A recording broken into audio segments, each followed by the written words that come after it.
what, because right now, if we don't stay positive in 2023, we're gonna lose everything. So now I'm on Instagram and I'm YouTube. Look, I'm on YouTube. Like my words are just blurring. So I'm on Instagram and I'm on YouTube presently, and I'm gonna take YouTube to Facebook. As I'm working, come chat with me. I'm just gonna tell the people, come chat real quick. Come chat real quick. As you guys know, I have a bigger social media presence on Facebook that I, have been building for years, because I never was into social media real quick until my sister made me get on social media. So there you have it, folks. I'm on social media. Sister Robin, welcome, welcome. Hey, I'm happy tonight. My Instagram is lit, lit. Hey, everybody, welcome, welcome. Let me know where you're watching from. I see the Unified Black Caucus up in the building. I see Robin, my sister. I see my other sister, Unnatural Nancy. What's going on, everybody? Listen, guys, I'm just gonna do a quick little update, real quick, because at the end of the day, I wanted to keep you all up to date with all the things that your girl AniYa is working on presently. And if you're watching me on Facebook, let me know. I have several devices right in front of me. One phone is charging now, but the other phone is right in front of me, right? So definitely let me know where you're watching from. If you want to share this live, please feel free to do so. And I'm actually attempting to post this on that good old LinkedIn as well, because LinkedIn seems to be a very good platform that we all need to be on. So at the end of the day, I'm attempting to put it on LinkedIn as well. Pick the image that is the correct way right here. I hope I did the right thing here. Pick the image that is the correct way up. This guy is up, but his booty is facing me. So in case you're wondering what I'm doing a quick security check real quick on LinkedIn. I don't even know why I have to do that. But hey, sis, good to see you, Robin. Thank you, sis. I tried today to look very professional. I'm going to talk about that right now. So as I'm getting onto that good old LinkedIn, as well as being on Facebook, um, I'm going to share with you guys something that happened today, but also I want all of you to join me in the fight. All right, so perfect. I'm on Instagram, I'm on Facebook, I'm on YouTube, and LinkedIn. So this is wonderful, wonderful news. Okay, guys, so now that we're all together again, thank you, sister, for the compliments. Let me know where you're watching from again, everybody. It's your girl AniYa, and I'm just so excited about the future. Now, one thing about me that a lot of people don't understand is I fight for others because somebody fought for me. Somebody fought for all of us to be who we are today. And tonight, I want you guys to understand something, right? If we don't stand up for other people, then what are we going to have in the near future? We're not going to have very much. Open up your Facebook right now, guys, and click on that Facebook YouTube link so you could join me right now. Matter of fact, I'm going to also go live on my other device so that you guys can see me on all 4 or 5 platforms simultaneously. Let me do that. Let me go in live on this Samsung phone real quick. So you're watching from that good old Virginia Beach, Virginia, sis. I love it. Perfect. Now your girl AniYa is on like 7 different platforms. So real quick, guys, a lot of you know me as that person that's always fighting for other people. You know me as the one that wants to see effective change. And the best way to see effective change, as I'm speaking with all of you on all these different platforms presently, is to say that we have to go out there and we have to fight. We have to fight for our rights, but we also have to fight for the rights of the people. And presently, I have several initiatives that I'm working on simultaneously, right? Just the other night, I joined you guys from my good old workout space. I was working out on the treadmill when I was speaking with you all, and I was sharing the work that I was doing in regards to just like this new thing that happened with this loan I was trying to get and things of that nature, and how much it bothered me. But let me tell you guys something. Because it bothered me so much, I didn't give up, right? I keep fighting. So if you're a business owner, let me just stop and say this. Go out there, for all of the business owners out there, go out there and try to find those grants, try to find the monies out there that's, that we are entitled to having, that is supposed to be allocated to us. And if you can't get monies as far as, grants are concerned, get you a loan. Now, I wouldn't theoretically share this on any average day, but because I understand what's going on, and I want everybody who's watching me to understand something. White America, those that are in power and in business, do you know they don't use their own money to do business? I actually have a quick little story for you guys. And after I share this quick little story, I am going to ask each and every one of you to join me in this fight. I know it's 10:45 in the evening, but I almost fell asleep. I was so warm. I'm still in the office working and literally almost passed out. And I was like, Lord, I needed to get me some H2O, guys. Hold on. I had to get me some water because I was just so hot, because during the winter time, our heat goes on so warm. So your girl almost fell out, and then I had to snap back at it, right? So let me just share these quick messages. And if you're not watching now, you're definitely going to watch the replay, because a lot of people watch the replay and let me know. So real quick, guys, I grew up, right, in South Florida partially, and of course in New York, but mostly in South Florida. And I wanted to come on here to share the new initiatives that I'm working on. But besides the initiatives, I want to share something with you guys that I've never shared on my platform before. When I had white roommates, and I want you guys to understand something, white people theoretically do not use their own money for anything. White people literally use credit cards to pay for everything. I had white roommates in college, right? And even after college for a little bit before I relocated to the Black Mecca, Atlanta. And I learned something very valuable from white people. And that was basically, do not use your own money for like anything. Use up the bank, use up the credit cards, just pay that credit card little by little, and you will always have funds, and your credit limit will always go up. Now, being Black and being Haitian American, my family always told me the opposite. They always told me, do not get credit cards. Credit cards are of the devil. Don't use credit cards, right? But in America, how the hell are you supposed to get credit without having credit cards? We need to be more smarter than the average bear. We need to go for what we want. And this week was prime example. So here we go, guys. I have to share this, and then I'm going to get back to work because I'm still working. Okay. So this past week, I got slapped in the face, literally, right? I attempted to get a business loan, and I'm putting this information out there because shame on this company, shame on this white woman named Becky. Her real name is really Chelsea, but I'm going to call her Becky tonight because sometimes people say we should just get over the racism. We should get over the fact that slavery ended. Slavery has not ended. You know why? Because we are still not free. Whenever Black people talk about economics or financial freedom, that's why we have to push the agenda that we need more in our communities. As a business owner, right? I finally got everything together. I got my business plan together. I did everything the right freaking way. And of course, my credit has been going up because I've been working on myself and working on my credit for years. So my credit is way over a 700 at this point. And I was for sure that I was in the running to getting one of the packages that this company was offering. Now, AniYa A, you ask, why are you sharing this with us this evening? Because I want to share with somebody tonight to never give up. Right? I grew up listening to stories like Oprah Winfrey, like Tyler Perry, and also that beautiful Black woman who owns TV One, Radio One. The one who went to like 25 to like 150 banks or whatever it was. And she got no, no, no until that one yes opened up the door for her. I also listened to the story of a good brother named Robert Townsend, who almost had the same exact experience, but who shared when I was a little girl, and he shared something to the effect of when he wanted to be an actor, when he wanted to bring his work out into the world and into the media, he got 99 doors closed on him.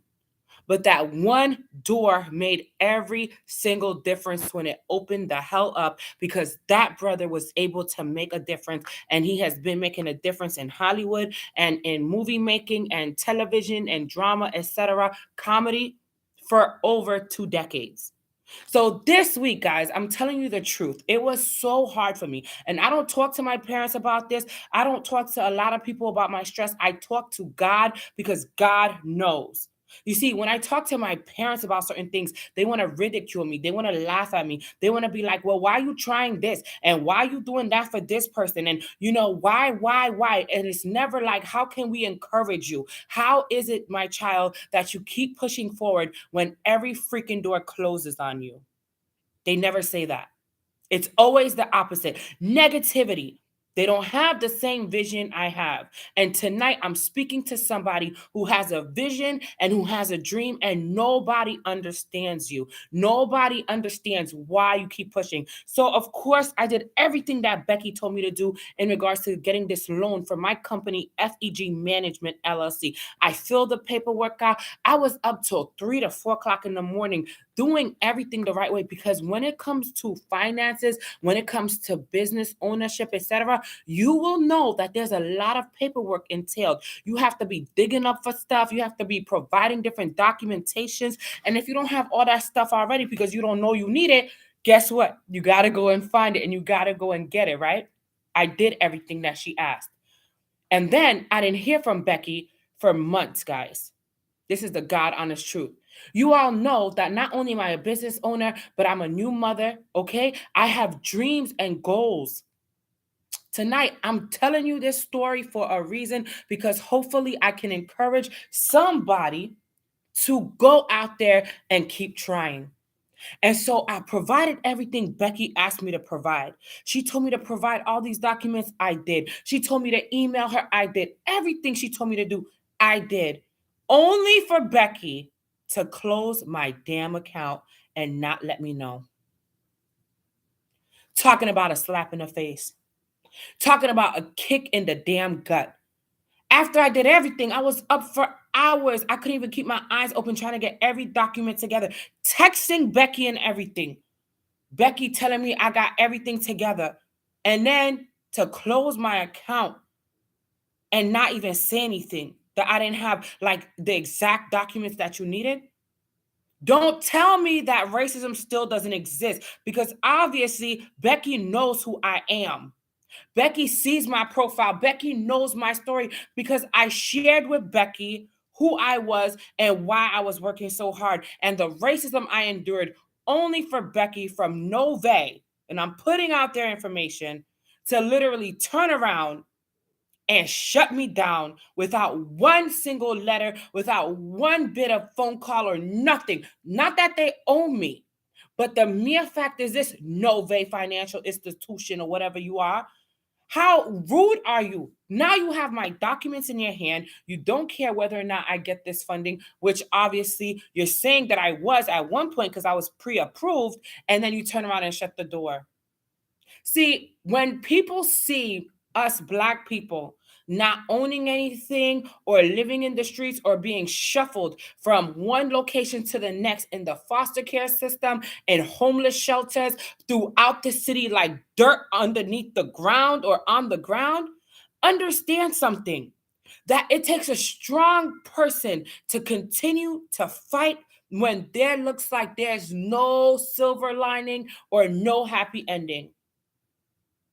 So am I going to give up? Absolutely not. But tonight, I had to share this with you guys, because the minute I called out Becky, all of a sudden there's all these, we're so sorry, Mr. Naya. We're going to make it up to you. You don't have to make it up to me, because my anxiety is up. But this is why I fight. And this is why I never give up on my damn it Black people. You know why? Because I get the most things thrown at me every day. People may see me and not even believe the shit I go through. Nobody understands, because nobody has that dream and vision. But you know what? Some people do understand. Some people understand because some people are living it every day. And I'm thankful today that I have enough tenacity, enough strength, enough force. I take enough vitamins to keep fighting. I used to smoke a lot of weed, guys, to deal with the daily stress that I had going on in my life. But God allowed me to be stripped away from the Mary J. Wana, and He's given me vitamins and a lot of aqua to keep up this fight. I don't even drink as much as I used to. I used to drink glasses of wine, glasses of prosecco, glasses of champagne.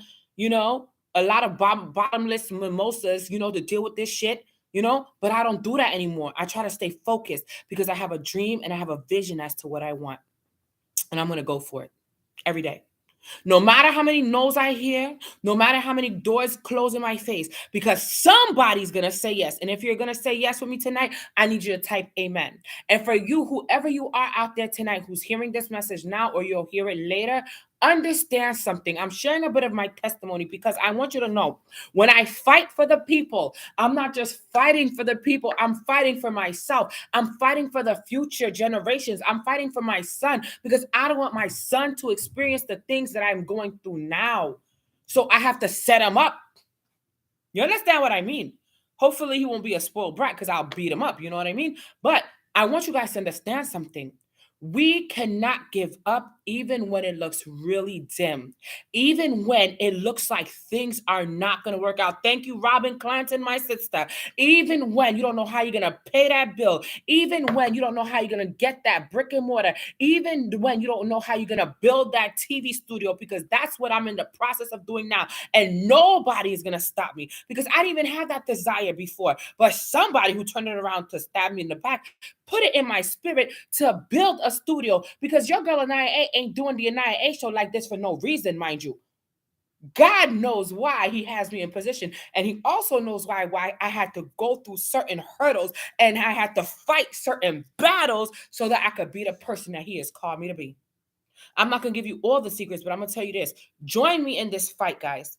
Join me in the fight to stop this financial beating that we're getting on a daily basis. Why is it that Tom, Mary, Becky, Karen, Dick can walk into the bank and get multi-million-dollar loans to do their businesses, but when a Shaquita, AniYa, Robin, Peter, Marquel try to go into the bank to get anything, we're constantly shut down. That's called racism, that's called slavery, and that's called abuse. And we're not going to take it anymore. Why do we have to keep proving ourselves over and over again? So that's one fight. It's the fight against the financial barriers and the financial slavery that we're in. Because people keep saying slavery was so long ago. Then why the hell we don't own anything?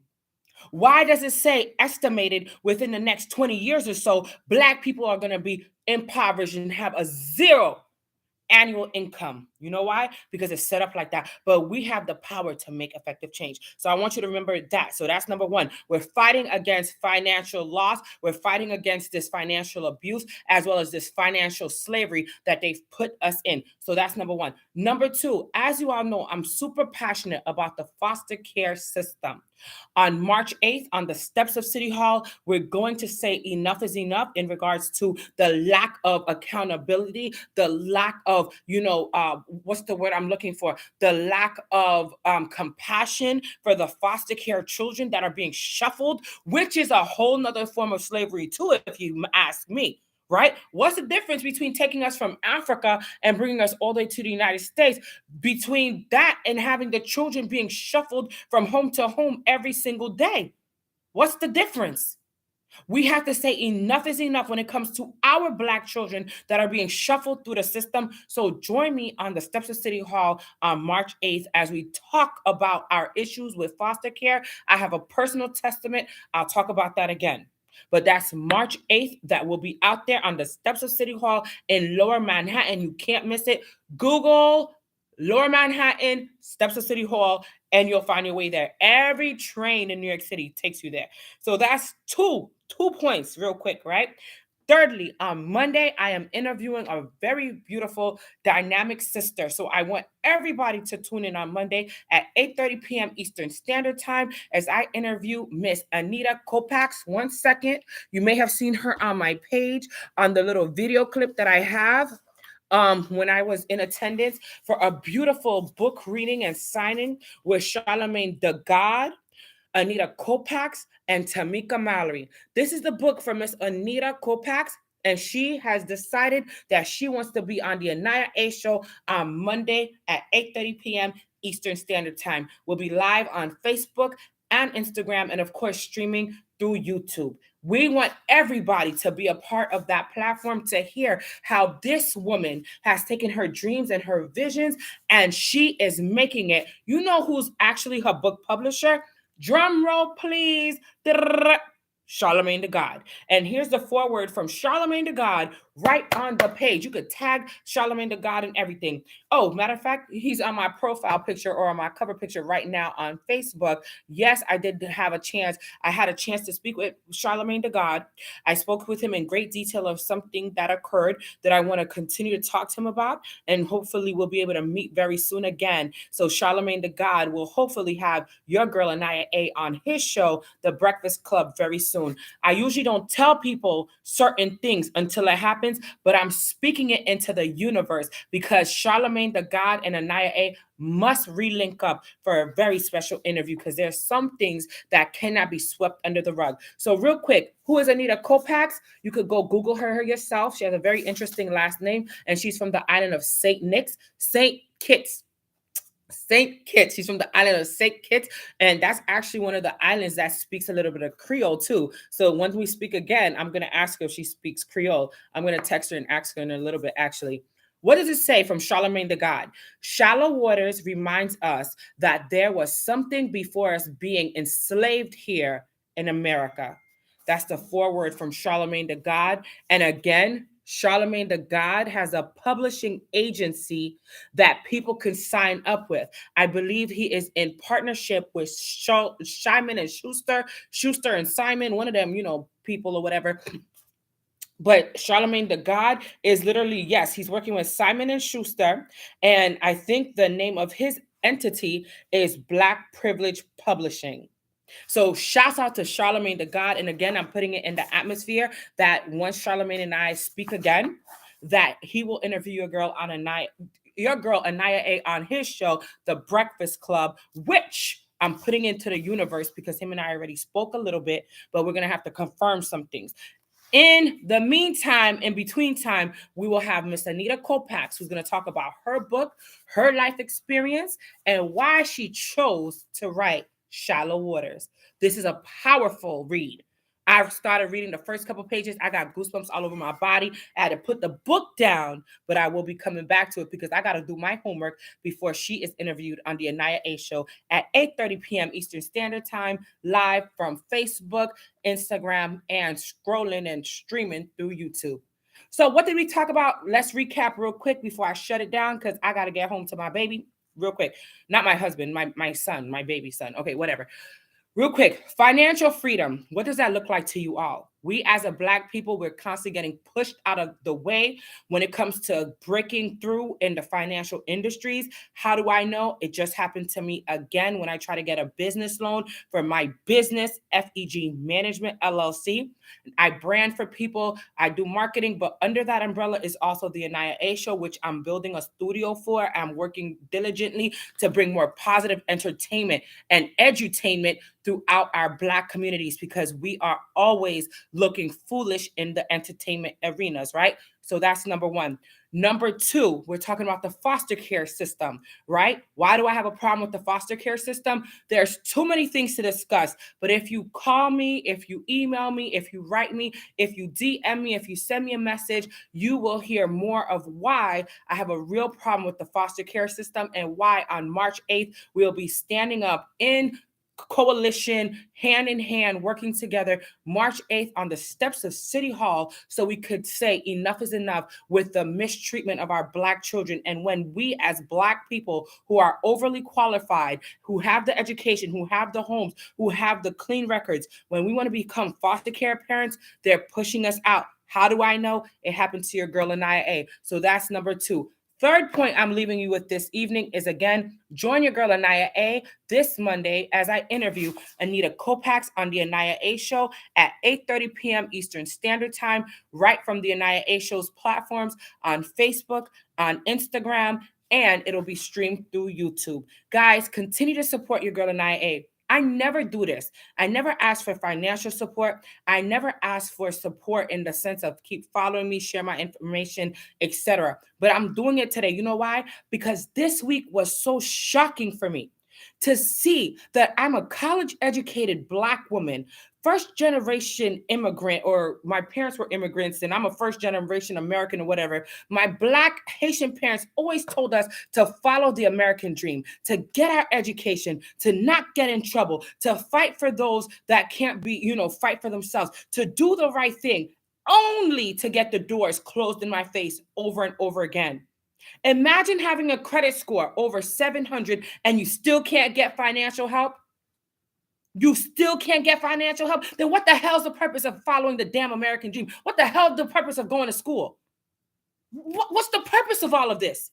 If we can never reach the front damn door, I want a lot more. I want to be a multimillionaire and a multi-billionaire, but why is it so hard for me? Why is it so hard for all of you? But yet Becky goes in the damn doors of the banks and she gets business loans and credit and everything else, but we can't? I'm done. Continue to follow me. Continue to work with me. I'm off my soapbox for now. If it seems like I'm a little angry, I am. I absolutely am. And I usually don't verbalize any of this because I internalize it. But you know why I'm sharing it tonight? Because a lot of you on my social media feed, a lot of you are business owners. A lot of you have goals and dreams. A lot of you are authors. A lot of you are entrepreneurs. A lot of you want to buy real estate, own real estate, buy Bitcoin, save your money, invest. But you're still Black like me. And we have such a hard road in front of us. It's not fair, but we're not going to give up. We're going to keep going together, hand in hand. And from my country's language, we say, "Me en pile, shai palu." What does that mean? If we have enough hands together, the load gets a little bit lighter. That's the way I define it. The real Haitian people will say it a little differently. Anyway, guys, with that being said, I'm not angry in the sense where I'm gonna be angry enough to give up or go drink a thing of Hennessy or go smoke a blunt. I used to smoke mad blunts, right? But I would wake up in the same state of mind because weed, alcohol, and all of those things, they're called depressants, right? They preserve the moment for you. They make you forget the crap, but as soon as you get off that high or you sober up, guess what? You still gotta face reality. So instead of smoking weed and drinking any Hennessy or Southern Comfort or Prosecco, you know what I'm saying? When I'm going through something, I don't do none of that no more. You know what I do? I stay focused on the goal. I go down to the offices that I need to go down to. I knock on the doors that I got to knock on. I put on the little makeup. I put on the wig. You know what I'm saying? And I go out there like nothing is bothering me. Even though on the inside, I'm pissed off. You understand what I mean? But that's where I get answers. I'm not going to show them that I'm angry, but I'm going to do everything I can to get to the next level. And that's why I'm on tonight. And I'm saying to each one of you, if you thought about giving up, don't do it. Keep going, my people. Keep going, my people. We're going to make it. We may not get the same millions and billions that Amazon man and all them white people get, but we're going to get something. I guarantee that. Thank you for tuning in to your girl AniYa A. I know this was a late message, but I had to share this and get this off my double D chest so that I can go to sleep with a little bit of peace tonight. Join me on Monday, 8:30 p.m. Eastern Standard Time for your girl AniYa A on the AniYa A Show. If you want to support me in any which way, DM me now. What's up, Bisa? I see you, BC Love. Hey, boo. Hey, everybody that was tuned in tonight. Thank you for showing support and love. Good night, guys. I love you.